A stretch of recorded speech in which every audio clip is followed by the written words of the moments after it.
হরে কৃষ্ণ। আজকে আমরা তুলসীতে জলদান, তুলসী প্রদক্ষিণ, তুলসী পত্র চয়ন করা, তুলসী পত্র গ্রহণ করা প্রভৃতি বিভিন্ন বিষয় আলোচনা করব।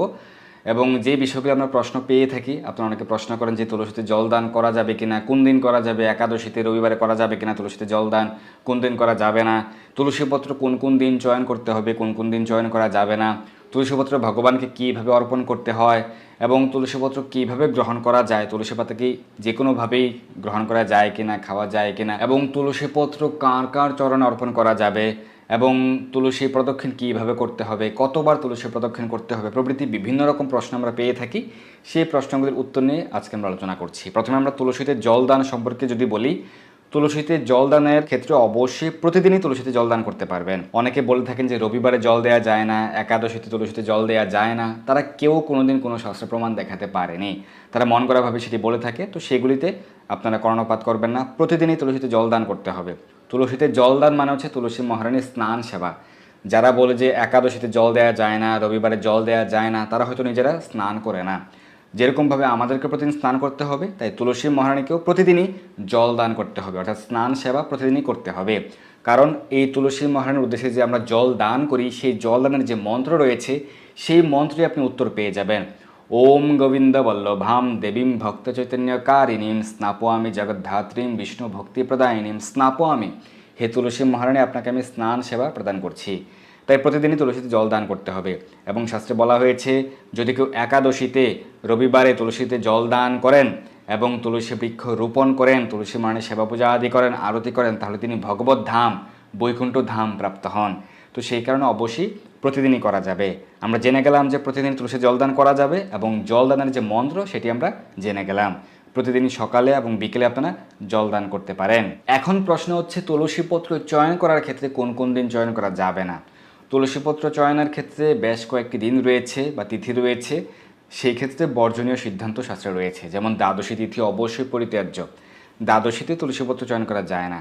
এখন অনেক সময় আমরা দ্বাদশীযুক্ত একাদশী ব্রত পালন করি। যদি কখনো আমরা দ্বাদশীযুক্ত একাদশী ব্রত পালন করি, তাহলে সেই একাদশী ব্রতের পূর্বেই আপনারা তুলসীপত্র চয়ন করে রেখে দিবেন। অর্থাৎ একাদশীর আগে থেকেই তুলসীপত্র বেশি করে 3 দিন 4 দিনের জন্য চয়ন করে রেখে দেওয়া হচ্ছে সবথেকে বেশি নিরাপদ, সবথেকে বেশি উত্তম। তাই আপনারা বেশি করে তুলসীপত্র চয়ন করে রেখে দিবেন একাদশীর আগের দিনই, ব্রতের আগের দিনই। কিন্তু তুলসীপত্র কোন কোন দিন চয়ন করা যায় না এই সম্পর্কে শাস্ত্র সিদ্ধান্ত হচ্ছে, দ্বাদশী, অমাবস্যা, পূর্ণিমা, সংক্রান্তি, গ্রহণকাল, রাত্রিকালে, রবিবারে প্রভৃতি দিনগুলি বা তিথিগুলিতে তুলসীপত্র চয়নের ক্ষেত্রে বর্জনীয় সিদ্ধান্ত শাস্ত্রে প্রদান করা হয়েছে। আরও কিছু বিষয় রয়েছে, যে স্নান না করে তুলসীপত্র চয়ন করবেন না কখনো। অনেকে কী করেন, সকালবেলা ঘুম থেকে উঠেই আগে তুলসীপত্র চয়ন করে নেন কিন্তু স্নান করেন না। এটি করা যাবে না, অবশ্যই স্নান করে তুলসীপত্র চয়ন করতে হবে। কেউ কেউ বলে থাকেন যে স্নান করে নাকি ভিজা বস্ত্রে বা সিক্ত বস্ত্রে নাকি তুলসীর পূজা করতে হয়, তুলসীতে জলদান করতে হয়, তুলসীপত্র চয়ন করতে হয় না। সেরকমটি নয়। আপনি স্নান করে শুদ্ধ বস্ত্র পরিধান করে তিলক আচমন করে এরপরে আপনি তুলসীতে জলদান, তুলসী পূজা, আরতি, পত্রচয়ন, পুষ্পচয়ন প্রভৃতি কার্য সম্পন্ন করতে পারেন। এবং তুলসী পত্র চয়নের ক্ষেত্রে আরেকটি বিষয় হচ্ছে, পাদুকা পরিধান করে জুতো পায়ে দিয়ে তুলসী পাতা চয়ন করবেন না।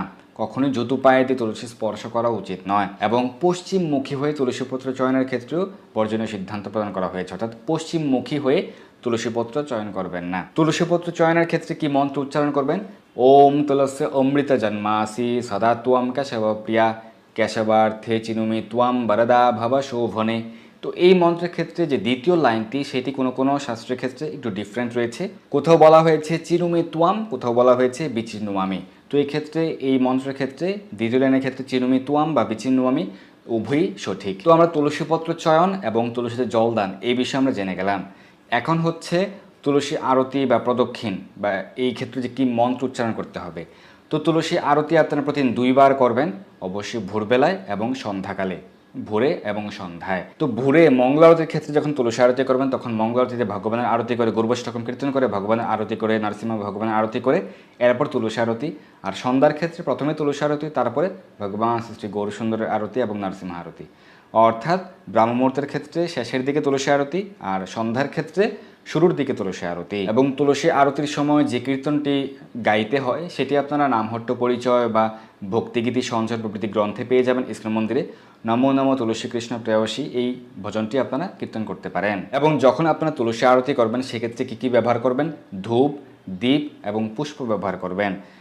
প্রথমে ধূপ দিয়ে আরতি করবেন, সেক্ষেত্রে আপনি 7 বার ঘুরিয়ে বা এর থেকে বেশি সংখ্যক ঘুরিয়ে আপনি আরতি করতে পারেন। দীপ দিয়ে আরতি করলে 4 বার, 3 বার এবং 2 বার, 7 বার এভাবে ঘুরিয়ে আপনি আরতি করতে পারেন, বা এর বেশি সংখ্যক হলেও সমস্যা নেই।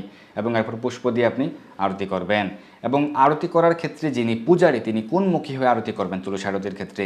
তিনি যদি ভোরে তুলসী আরতি করেন তাহলে তিনি পূর্বমুখী হয়ে দাঁড়িয়ে তুলসী আরতি করবেন। আর সন্ধ্যার ক্ষেত্রে সন্ধ্যা আরতির সময় যখন তুলসী আরতি করা হয় তখন তিনি উত্তরমুখী হয়ে দাঁড়িয়ে তুলসী আরতি করবেন। এবং তুলসী আরতি করার পর তুলসী মহারানীকে প্রদক্ষিণ করতে হয় এবং প্রণাম করতে হয়। তো তুলসী আরতির পূর্বেই প্রণাম করবেন এবং পরেও আবার প্রণাম করবেন। তো প্রতিবার প্রণামের ক্ষেত্রে 3 বার করে প্রণাম মন্ত্র উচ্চারণ করবেন। তো তুলসী প্রণাম মন্ত্র হচ্ছে ওম বৃন্দাবৈ তুলসী দেব্যৈ প্রিয়ায় কেশবস্য চ বিষ্ণু ভক্তি প্রদে দেবী সত্যবত্যৈ নমো নমঃ। আর তুলসী আরতির পূর্বে আপনি প্রণাম করলেন এবং তুলসী আরতি করলেন, তারপর আপনি তুলসী প্রদক্ষিণ করবেন এবং আবার পুনরায় প্রণাম করবেন।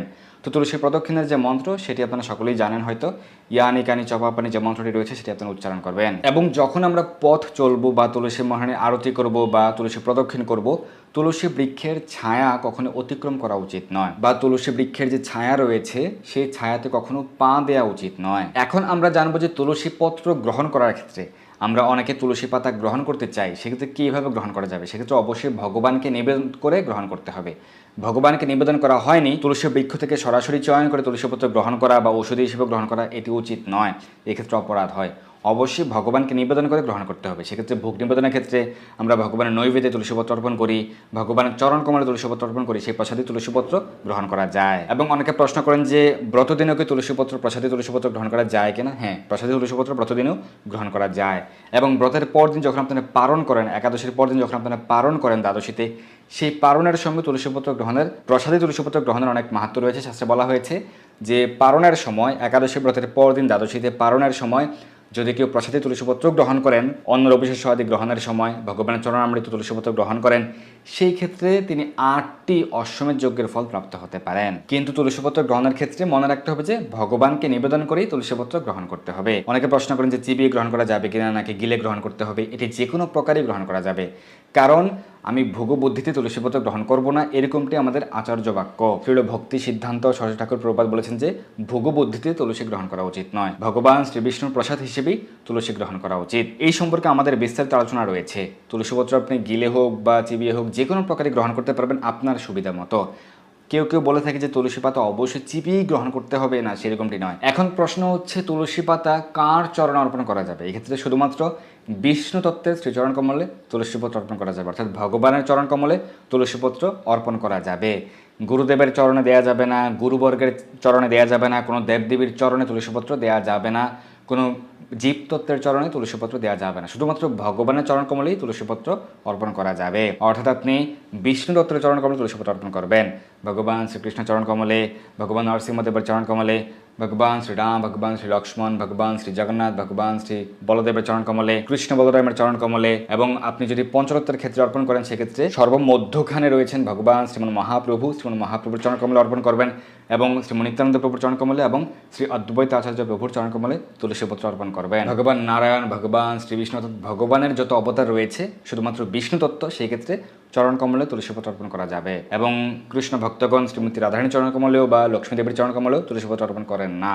সেই ক্ষেত্রে কৃষ্ণ ভক্তগণ শ্রীমতী রাধারানী, লক্ষ্মীদেবী এবং গুরুদেবের ডান হাতে তুলসীপত্র অর্পণ করেন, কারণ আমরা সরাসরিভাবে যেহেতু ভগবানের সেবা করতে পারি না, গুরুদেবের মাধ্যমে এবং শ্রীমতী রাধারানীর মাধ্যমে আমরা ভগবানের সেবার সুযোগ প্রাপ্ত হই। তো সেই কারণে গুরুদেবের অনুমতি প্রার্থনা করা হয় ভগবানের সেবা পূজা অর্চনাদের ক্ষেত্রে। অনেকে গুরুদেবের ডান হাতে অর্পণ করেন, অনেকে শ্রীমতী রাধারানীর ডান হাতে অর্পণ করে তারপর ভগবানের চরণ কমলে তুলসীপত্র অর্পণ করেন। কিন্তু মনে রাখতে হবে যে গুরুবর্গের চরণে, গুরুদেবের চরণে কখনোই তুলসী দেওয়া যাবে না, এক্ষেত্রে নরকগতি হয়।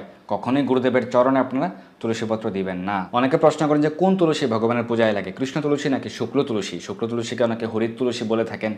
তো এক্ষেত্রে উভয় তুলসী ভগবানের প্রিয়। এই সম্পর্কে শাস্ত্র প্রমাণ সব বিস্তারিত আলোচনা রয়েছে আমার চ্যানেলে, আপনি দেখে নিতে পারেন। উভয় তুলসী ভগবানের প্রিয়, কৃষ্ণ তুলসী হোক বা শুক্ল তুলসী বা শুভ্র তুলসী বা হরিত তুলসী বা রাম তুলসী, সেক্ষেত্রে উভয় তুলসী ভগবানের প্রিয় এবং ভগবানের নিবেদনযোগ্য। এবং তুলসীপত্র ভগবানকে নিবেদন করার ক্ষেত্রে, ভগবানের চরণে অর্পণের ক্ষেত্রে অনেকে প্রশ্ন করে যে কীভাবে অর্পণ করতে হয়। এক্ষেত্রে বলা হয়েছে তুলসী পাতা বৃক্ষে যেরকমভাবে থাকে সেরকমভাবে অর্পণ করতে হয়, উল্টিয়ে নয়। বৃক্ষপত্র যেরকমভাবে থাকে সেরকমভাবে আপনি অর্পণ করতে পারেন। কিন্তু মন্দিরে অনেক ক্ষেত্রে দেখা যায় যে শত তুলসীপত্র অর্পণ করা হয়, সহস্র তুলসীপত্র অর্পণ করা হয়। এই ক্ষেত্রে আর বিষয়টি বিচার করা হয় না, কারণ এই ক্ষেত্রে খুব দ্রুততার সঙ্গে কিন্তু তুলসীপত্র অর্পণ করা হয়। এবং অনেকে তুলসীপত্রের মালা বানিয়ে ভগবানকে প্রদান করেন, সেটিও মাহাত্ম্যপূর্ণ। এই ক্ষেত্রে কিন্তু মালা তৈরি করার ক্ষেত্রে সূচ ব্যবহার করা যাবে না। এখন অনেকের প্রশ্ন যে অনেকে ইউরোপ মহাদেশে রয়েছেন যেখানে তুলসীপত্র বা তুলসী বৃক্ষ পাওয়াটা খুব দুষ্কর, অনেকে নিউজিল্যান্ডে রয়েছেন, এবং যারা অনেকে উত্তর ইউরোপে রয়েছেন, সুইডেন, নরওয়ে, রাশিয়ার উত্তর পশ্চিমাংশে রয়েছেন, সেক্ষেত্রে অনেক স্থানে কিন্তু তুলসী বৃক্ষ সহজে পাওয়া যায় না। তো যাদের সেরকম প্রতিকূল অবস্থা রয়েছে যে আপনি তুলসী বৃক্ষ পাচ্ছেন না, সেক্ষেত্রে আপনি কীভাবে ভগবানের ভোগ নিবেদন করবেন? এক্ষেত্রে শাস্ত্রে বলা হয়েছে যদি কখনো তুলসী পাতা না পাওয়া যায়, সেক্ষেত্রে যদি তুলসী পাতা শুকিয়ে যায়, সেই শুষ্ক তুলসীপত্র কিন্তু ভগবানকে অর্পণ করা যায়। তুলসী পাতা একেবারেই না পাওয়া গেলে তুলসী কাষ্ঠ, শুষ্ক তুলসী কাষ্ঠ ভগবানকে অর্পণ করা যায়। ভগবানের নৈবেদ্যে বা ভগবানের চরণে শুষ্ক তুলসী কাষ্ঠ অর্পণ করতে পারেন। তো আপনার ইস্কন মন্দিরে তুলসীর যে কণ্ঠিমালা পাবেন, সেক্ষেত্রে আলাদা একটি কণ্ঠিমালা সংগ্রহ করে রাখতে পারেন, যেটি শুধুমাত্র ভগবানের সেবা পূজা বা ভগবানকে অর্পণ করার ক্ষেত্রে, ভোগ নিবেদনের ক্ষেত্রে। আবার যদি তুলসী কাষ্ঠ অপ্রতুল হয়, অর্থাৎ তুলসী কাষ্ঠ যদি একেবারেই না পাওয়া যায় বা খুব কম থাকে, সেক্ষেত্রে সেই তুলসী কাষ্ঠের জলও কিন্তু সেই ভোগ নিবেদনের সময় আমরা ভগবানকে দিতে পারি। কিন্তু এটি একেবারেই যারা প্রাপ্ত হচ্ছেন না, পাওয়া যাচ্ছে না, সেই ক্ষেত্রে কিন্তু বর্তমানে কিন্তু সারা পৃথিবীর প্রত্যেকটি শহরে ইস্কন মন্দির রয়েছে, সেখানে কিন্তু কোনো না কোনোভাবে তুলসী বৃক্ষ রোপণ করা হচ্ছে এবং পরিচর্যা করা হচ্ছে। আপনারা যেই দেশেই, যেই প্রান্তে, যেই শহরে অবস্থান করুন না কেন, আপনারা নিকটস্থ ইস্কন মন্দিরে যোগাযোগ করতে পারেন। আর যারা ভারত বাংলাদেশে রয়েছেন, সেক্ষেত্রে তো কোনো কথাই নেই। এক্ষেত্রে প্রচুর পরিমাণে তুলসী বৃক্ষ পাওয়া যায়। আপনি আন্তরিকতা সহকারে বাড়িতে, আপনার বারান্দায়, আপনার ছাদে পর্যাপ্ত পরিমাণে তুলসী বৃক্ষ রোপণ করবেন এবং প্রতিদিন সকাল বিকাল জল দান করবেন। এবং শুষ্ক তুলসী কাষ্ঠের প্রদীপ কিন্তু ভগবানকে অর্পণ করা হয়। শুষ্ক তুলসী কাষ্ঠের প্রদীপ দিয়ে ভগবানকে আরতি করলে সেটি লক্ষগুণ ফলপ্রদ হয়, ভগবান অত্যন্ত প্রীত হন, সন্তুষ্ট হন। এবং শুষ্ক তুলসী কাষ্ঠের যে চন্দন, শুষ্ক তুলসী কাষ্ঠের ঘষে চন্দন কিন্তু ভগবানকে অর্পণ করা যায়, এতে ভগবান অনেক সন্তুষ্ট হন। শাস্ত্রে বলা হয়েছে শুষ্ক তুলসী কাষ্ঠের চন্দন যদি কেউ ভগবানকে অর্পণ করেন, তাহলে তাকে আর কখনোই পুনর্জন্ম গ্রহণ করতে হয় না, তিনি ভগবত ধাম প্রাপ্ত হন। এবং আমরা যে কণ্ঠে তুলসী মালা ধারণ করেছি, এর অনেক মাহাত্ম্য রয়েছে, এই সম্পর্কে বিস্তারিত আলোচনা রয়েছে, আমরা চ্যানেলে আপনি দেখে নেবেন। এই কণ্ঠে তুলসী মালা ধারণ করলে যখন আমরা স্নান করি এবং সেই স্নানের সঙ্গে যখন এই তুলসী জল পুরো গায়ে পড়ে, পুরো শরীরে পড়ে, এর মাধ্যমে গঙ্গা সহ সকল পবিত্র নদীতে, সকল তীর্থে স্নানের ফল লাভ হয়। এবং কণ্ঠে যখন তুলসীমালা থাকে, যারা প্রসাদভোজী বৈষ্ণবগণ রয়েছেন, কণ্ঠে তুলসীমালা রয়েছে, তারা যখন কৃষ্ণ প্রসাদ গ্রহণ করেন, তারা সকল যজ্ঞের ফল লাভ করতে পারেন। এইভাবে শাস্ত্রে অনেক মাহাত্ম্য বর্ণনা করা হয়েছে। তো তুলসীর অনেক মাহাত্ম্য এবং নিয়ম, মন্ত্র, বিধি আমরা আজকে সংক্ষেপে জেনে নিয়েছি, সকল বিষয়াবলী। তো সকলকে অসংখ্য ধন্যবাদ। হরে কৃষ্ণ।